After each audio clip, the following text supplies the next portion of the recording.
सुप्रभात बच्चों, आज हम आपकी पाठ्य पुस्तक हिंदी के पाठ 5 का अध्ययन करेंगे, जिसका शीर्षक है नन्हा शहीद। तो चलिए पाठ को पढ़ते हैं, जानते हैं एक छोटे से शहीद के बारे में, नन्हे बच्चे के बारे में। पाठ को पढ़ते हैं। पाठ 5, नन्हा शहीद। देशभक्ति की भावना मनुष्य के हृदय में स्वयं ही उठती है। उसका आयु से कोई संबंध नहीं होता।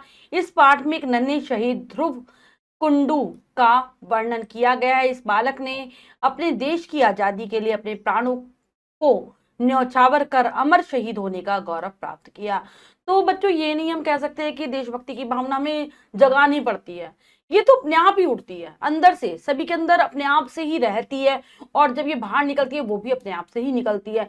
और इसका हम अगर आयु से संबंध करें तो आयु से कोई संबंध नहीं होता। यहाँ पर जो हम कहानी पढ़ेंगे एक नन्हे से बालक की है, जो कि केवल 10 वर्ष की आयु का था और जिसने देश की आजादी के लिए अपने प्राणों को न्यौछावर कर दिया। पढ़ते हैं कहानी ध्रुव कुंडो की।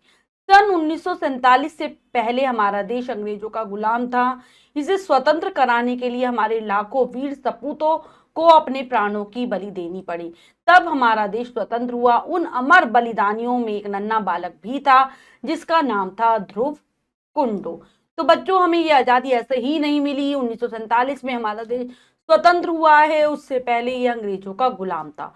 और ऐसे ही नहीं पाई हमने, लाखों की संख्या में शहीदों ने अपने प्राणों की कुर्बानी दी है, प्राणों की आहुति दी है, तब जाकर हमने स्वतंत्रता को पाया है।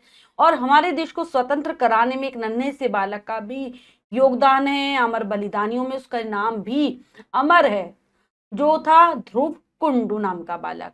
पूज्य गांधी जी का जन्मोत्सव समारोह शांति निकेतन में बड़ी धूमधाम से मनाया जाता। प्रार्थना सभा प्राय आम्र कुंज में होती। तो गांधी जी का जब जन्मदिन आता तो शांति निकेतन में बहुत उत्साह के साथ सभी मनाते थे, धूमधाम के साथ सभी मनाते थे। जो प्रार्थना सभा का आयोजन होता था आम्र कुंज यानी कि आम के बगीचे में होता था। एक बार गुरुदेव ने इसी सभा में कहा था, आज महात्मा गांधी जी ने समस्त भारतवर्ष को सचेतन बना दिया है, वह प्रचंड है। समस्त देश की समूची छाती पर पड़े जड़ता के भारी पत्थर को उस शक्ति ने हिला दिया है। तो क्या कह रहे हैं, एक बार गुरुदेव शांति निकेतन में भाषण दे रहे थे। गुरुदेव यानी कि रविन्द्रनाथ टैगोर जी, या हम कह सकते हैं रविन्द्रनाथ ठाकुर जी। और उन्होंने कहा था कि महात्मा गांधी जी ने पूरे भारत में आजादी प्राप्त करने की चेतना को जागृत कर दिया है। और वह प्रचंड यानी कि वो आग बहुत तेजी के साथ जल रही है भारत में। जो आजादी की जो ज्वाला है वो बहुत तेजी के साथ भारत में जल रही है। और समस्त देश की समूची, मतलब जो जड़ता की शक्ति को हिला दिया, मतलब जो अंग्रेजों ने जो हमें गुलाम बना रखा है, तो उसको कह रहे हैं वो पत्थर है, भारत के ऊपर पड़ा हुआ बहुत बड़ा हुआ पत्थर है। और उस पत्थर की शक्ति तक को हिला दिया है गांधी जी ने। गांधी जी के अनशन के समय भी समस्त आश्रम में उदासी और चिंता की लहर दौड़ गई थी। आश्रम वासियों को एकत्र कर गुरुदेव ने प्रार्थना सभा की थी।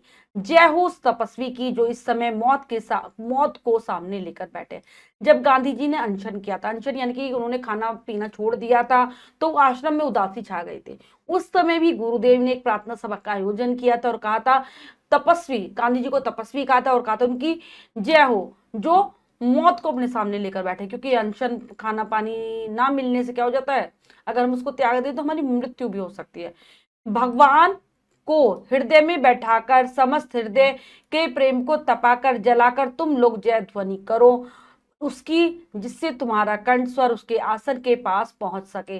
वे जिस भाषा में कह रहे हैं वह कानों के सुनने की नहीं है, वे प्राणों के सुनने की। मेरी भाषा में जोर कहाँ है, वही भाषा मनुष्य की तेजस्वी भाषा है, जो अवश्य ही तुम्हारे प्राणों में भी पहुंच रही है। मतलब उन्होंने सभी लोगों को कहा था कि तुम भगवान को हृदय में बिठा लो, अपने भगवान को हृदय में बिठाओ, हृदय को प्रेम में तपाकर, यानी कि अपने अंदर देश प्रेम का जज्बा भरो और जो प्रेम को से तपाओ, अपने हृदय को जलाओ और फिर ऐसी जय ध्वनि करो, जय जयकार करो महात्मा गांधी की, कि तुम्हारे जो गले की जो आवाज है उन तक पहुंच जाए, जिस आसन पर वो बैठे वहां तक पहुंच जाए वह। क्योंकि वो जो भी कुछ कह रहे हैं, मतलब जिस भी भाषा में कह रहे हैं, क्योंकि अनशन पे तो वो चुपचाप बैठे थे गांधी जी, वो हमें कानों से नहीं सुनाई देगा, वो हमें आत्मा से सुनाई देगा, प्राणों से सुनाई देगा।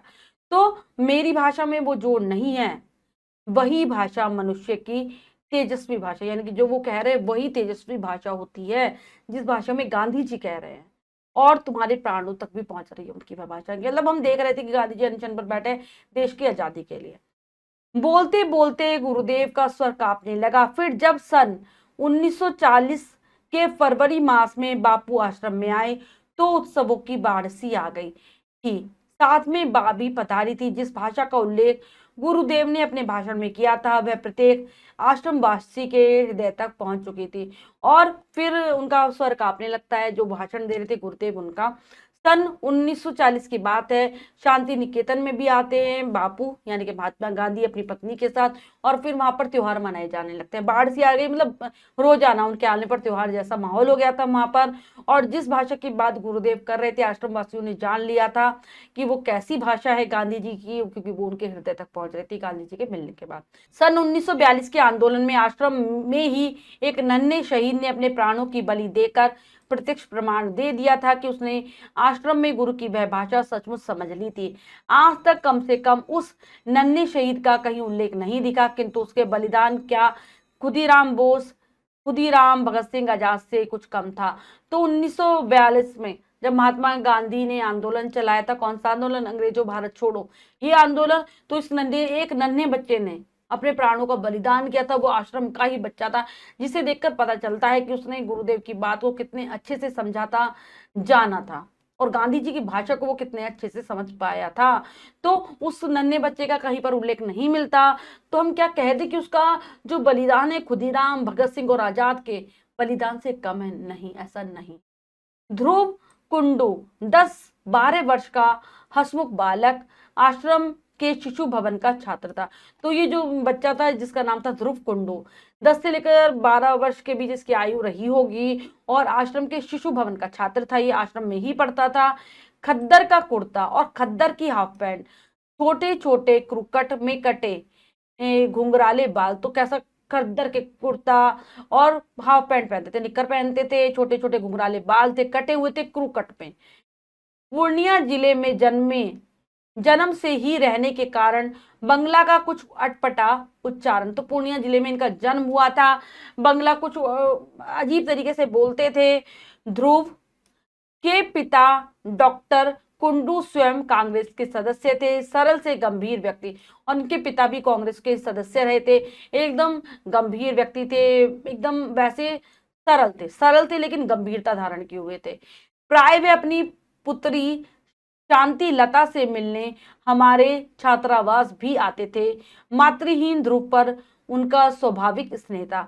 वे जाते तो ध्रुव 5 का नोट हाथ में हिलाता हमारे छात्रावास भागा चला आता, जानती हो दीदी बाबा दे गए हैं। तो जब भी वो उनका आश्रम में आना जाना होता रहता था अपनी बेटी से मिलने, क्योंकि उनकी बेटी वहीं छात्रावास में ही रहती थी, और क्योंकि ध्रुव की माँ नहीं थी इसलिए वो ध्रुव को बहुत प्यार करते थे। जब भी जाते थे तो उसको 5 का नोट देकर जाते थे, और वह अपनी दीदी को दिखाने के लिए जरूर आता था कि बाबा देकर गए। शांति मेरी मित्र थी, इसी से वह मुझे भी दीदी कहता था। तो यहाँ पर जो लेखिका है वो कह रही है कि जो उस बच्चे की जो बहन थी शांति, वो उनकी मित्र थी, इसलिए वो लेखिका को भी दीदी ही कहता था। फिर वह मेरे पास बैठकर बताता वह इन 5 रुपयों का क्या क्या लेगा। काजू और टॉफी चनाचूर खाओगी दीदी, तुम्हारे लिए भी ला दूंगा। फिर वह मतलब लेखिका के पास बैठ जाता था, बताता था कि 5 रुपए जो बाबा देकर गए उनका क्या क्या खाएगा, काजू खाएगा, टॉफी खाएगा, और मुझसे भी पूछा करता कि तुम भी चनाचूर खाओगी, मैं तुम्हें ला दूंगा। उसकी वे कांच की गोलियों सी चमकती आंखें मुझे आज भी याद आ जाती हैं। प्राय ही उसे बड़ी देर तक हमारे साथ बैठ गप्पे मारते देख शांति बड़ी बहन के से रोब से डांट देती, जाता क्यों नहीं रे, क्या रात में भी यहीं रहेगा, देखता नहीं प्रार्थना का घंटा बजने वाला ही है। और वह बड़ी ही विवश करुण दृष्टि से हमारी ओर देख उठ जाता। एक दिन ध्रुव ऐसे ही आंखें पोंछता आया। तो लेखिका कह रही है कि जब वो बातें करता था उसकी जो आंखें चमकती थी कांच की गोलियों जैसे, उन्हें आज भी याद आ जाती है। लेखिका कह रही है वो रोजाना ही आ जाता था, वहां पर उनके छात्रावास में बैठा रहता था, खूब बातें किया करता था। जब काफी देर हो जाती तो कई बार उसकी बहन जो शांति थी बड़े होने के रौब से उसको डांट देती थी कि क्यों नहीं जाता, क्या रात को भी यहीं रुकेगा, हमारी प्रार्थना का समय होने वाला है।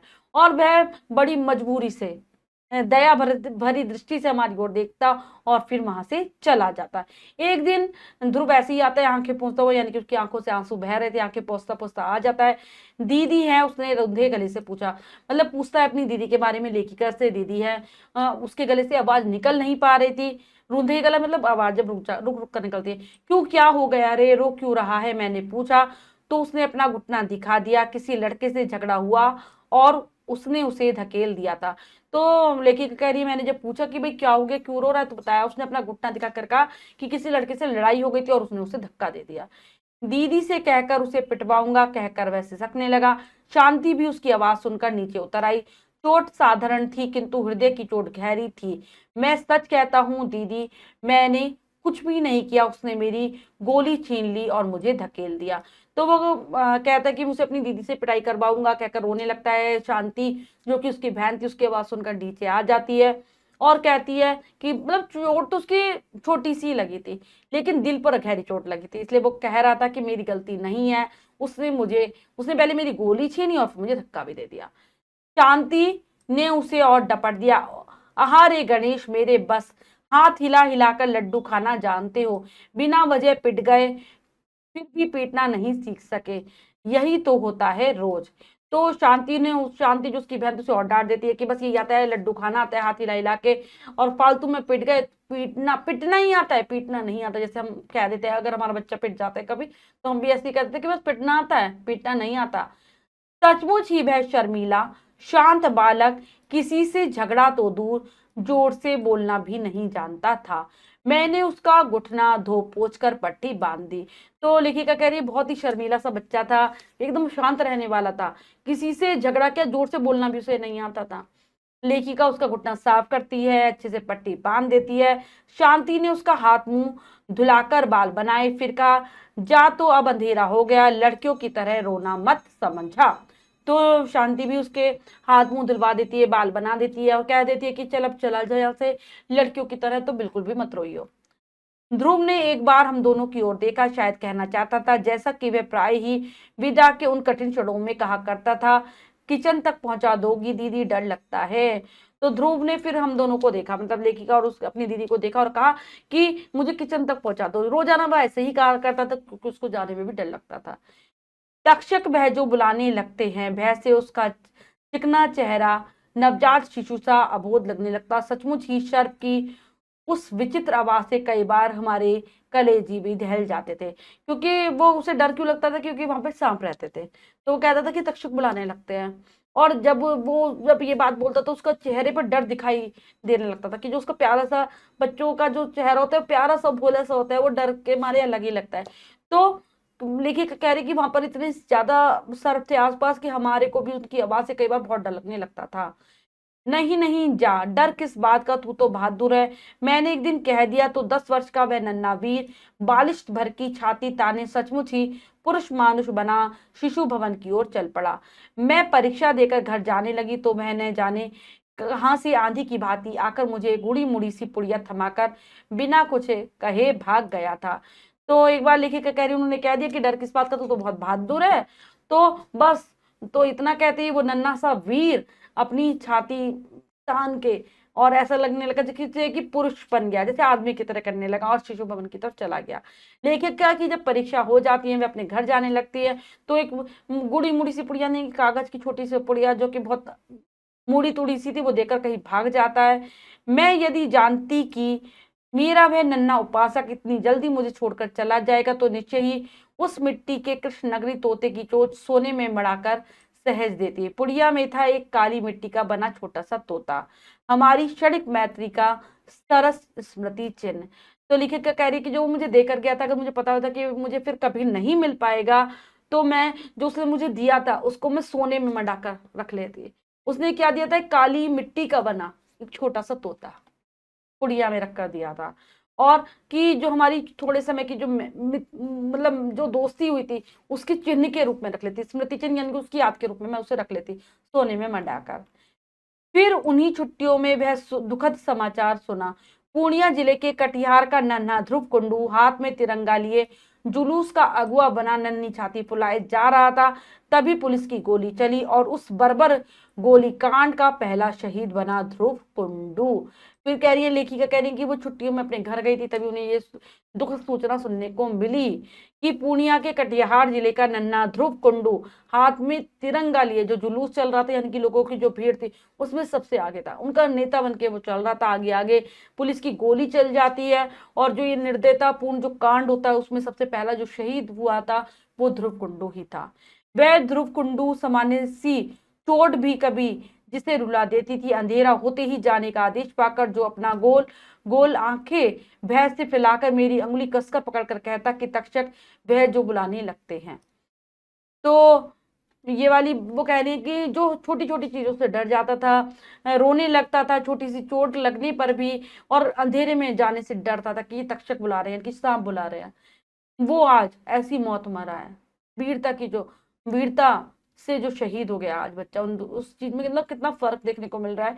तू तो बहादुर है रे, डरता क्यों है, हंसते हुए मैंने जोश दिलाया था, आज भी अपनी खोखली हंसी इतने वर्षों में भी स्पष्ट सुन पाती हूँ। तो लेखक क्या कह रही कि और मैंने उससे कहा था कि तू डरता क्यों रहे है रे, तू तो बहुत बहादुर है। और यह कहकर उन्होंने हंसते हुए उसे जो जोश दिलाया था, वो अपनी खोखली हंसी जो वो हंसी थी, वो लेखिका कह रही आज भी उनके कानों में उनको सुनाई देती है इतने सालों बाद भी।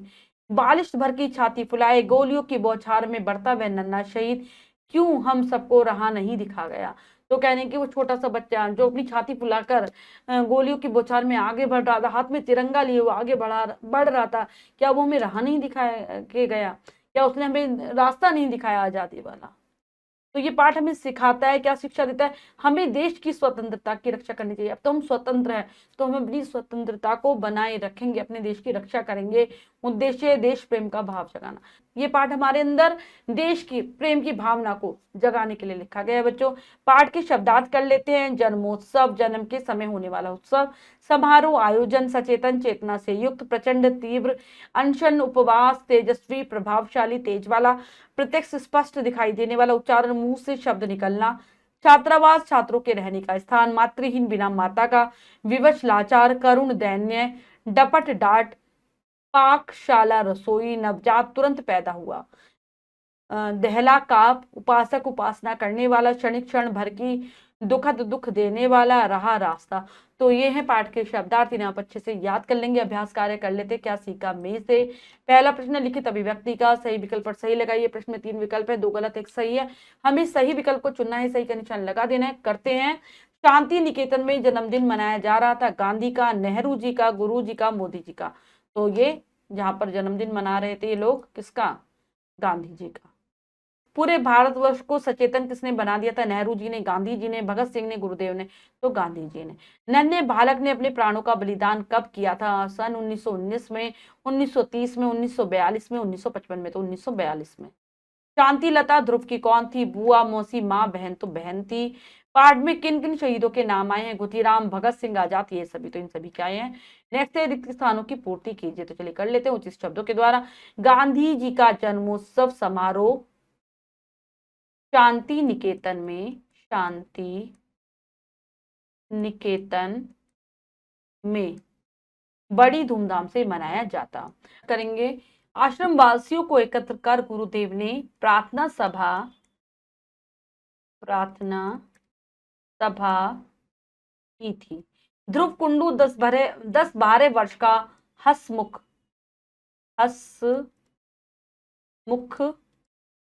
बालक आश्रम के शिशु भवन का छात्र था। मातृहीन ध्रुव पर उनका स्वाभाविक नहीं था। उड़िया में था एक काली मिट्टी का बना छोटा सा तोता। नेक्स्ट, सत्य कथन पर सही तथा असत्य पर गलत लगाइए। करते हैं। आम्र कुंज में प्रार्थना सभा हुई थी। बिल्कुल सही। ध्रुव के पिता अध्यापक थे। तो ध्रुव के पिता नहीं, कांग्रेस के अध्यक्ष थे। ध्रुव आश्रम में पढ़ता था। बिल्कुल सही। ध्रुव ने एक अंग्रेज को मार दिया था। गलत। ध्रुव को अंग्रेज ने गोली मार दी। बिल्कुल सही। नेक्स्ट है, निम्नलिखित प्रश्नों के उत्तर दीजिए। तो बच्चों इन प्रश्नों के उत्तर आप स्वयं देंगे सुंदर अक्षरों में अपनी अभ्यास पुस्तिका में। नेक्स्ट है, किसने किससे कहा। तो यहाँ पर कुछ वाक्य हमें बताने किसके द्वारा और किसको कहे गए हैं।